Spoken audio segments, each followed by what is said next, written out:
trash being being thrown and dumped along our roadways, particularly on the Chadwick, Hope, and Nicholson Lake Road? Well, that's the first I've heard of it. I'm not sure if that's been reported to our office or not. If the person who wrote the question, they don't have to stand up and acknowledge that. But if they have called our office and they've got no response from that, then call us back.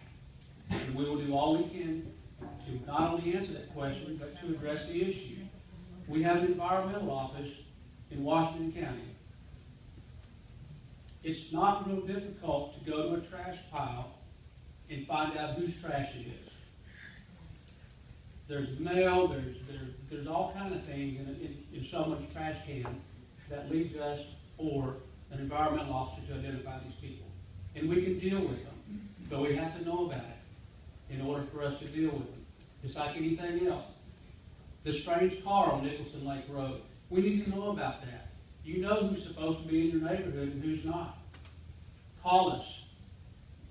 People call us 1,000 times a year because cattle are out. They call us 715 times a year because they have a false alarm going off in their house.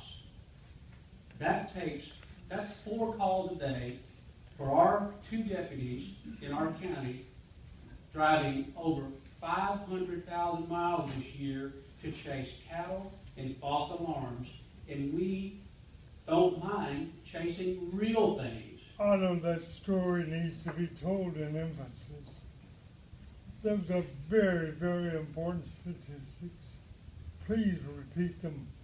And that statistic is going to be available in the stack of papers that are on the end of that table. We may not have enough for everyone, but we have a website with an email address, or please come to our office. That'll give you a reason to come see us. We will get you a copy of those documents. Sheriff, another question came in. What are your plans in utilizing any of the Department of Defense programs with secure equipment to extend the resources of the county and reduce the burden on the citizens of Washington County? Anybody that's involved in law enforcement business knows that there's free stuff out there. Free stuff doesn't always mean good stuff. When the Department of Defense, by the way, a retired Ranger captain is in charge of that program. We get emails from him all the time about his Army tanks, his helicopters, his ATVs, and 1,000 other things that are somewhere in the United States available to law enforcement. If I need a Humvee, a fully armored Humvee, I can drive to West Virginia or Norfolk, Virginia and pick it up. But the problem with that is simple. It's nice to have the thought, and it's nice to have it the first day.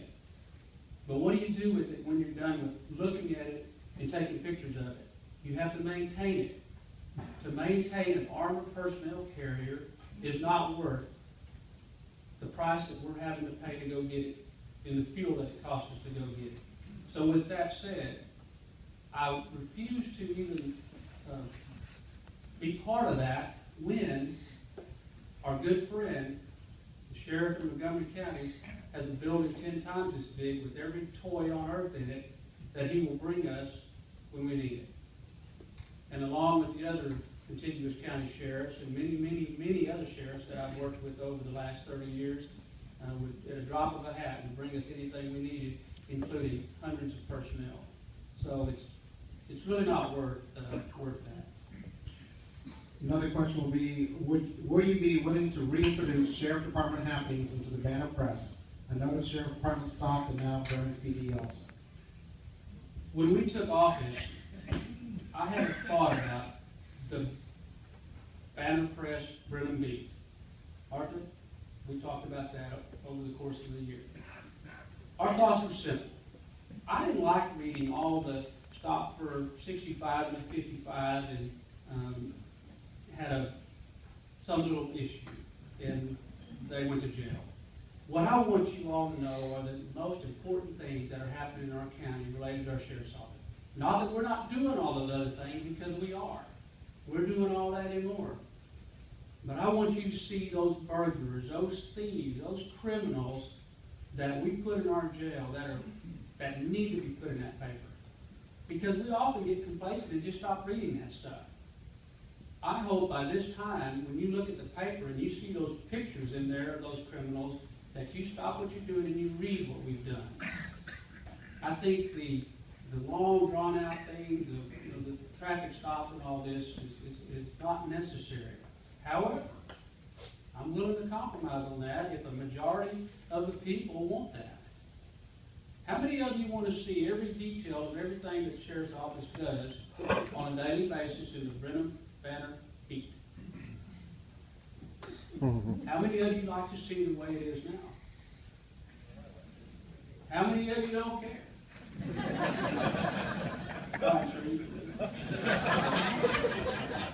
All right. How many deputies do you think we need to adequately cover Washington County? We have 2 to 3 working per shift. Captain, sergeant, y'all know that's not enough. Citizens of our county, friends and neighbors, y'all know that's not enough. How many is enough? I would be very comfortable in knowing that we had 5 on the shift, assigned to the shift. Now, if there's vacation, sick leave, we can work with that. But I would beg the county commissioners to consider that the next time we ask for those resources. I think 5 would be good. We have 605 square miles, and it's not easy to travel from one side of the county to the other. We have a lot of deer and a lot of hogs running around. We, thanks to the chief deputy, installed push bars on our cars. They're not for looks. When y'all see them, you probably go, well, they're our tax dollars at a waste. No, it's cheaper than replacing the front end on a Tahoe. It really is. You know, $200 push guard is pretty cheap. And we're hitting hogs, we're hitting cattle, we're hitting deer. We're tearing our cars up, trying to get to you when you need help. Or trying to get to that burglary alarm call that's going off in someone's weekend house when there's nothing there when we get there other than wind. We've got to respond to these things. Now, we are going to address swiftly and severely these false alarms, these repetitive false alarms in these houses and these livestock issues. We're going to meet in the very near future with the people that have the brains about all these type things, other sheriffs, other people that have interest in this as well, and members of our community, and we're going to have to decide how we're going to address this. Because it's very difficult to prove if I write you a ticket for leaving your livestock out. Very difficult to prove and convict you of that. The law's pretty vague on that. With these false alarms, we're really concerned about that. But we'll deal with it. Just let you all know that's coming as well.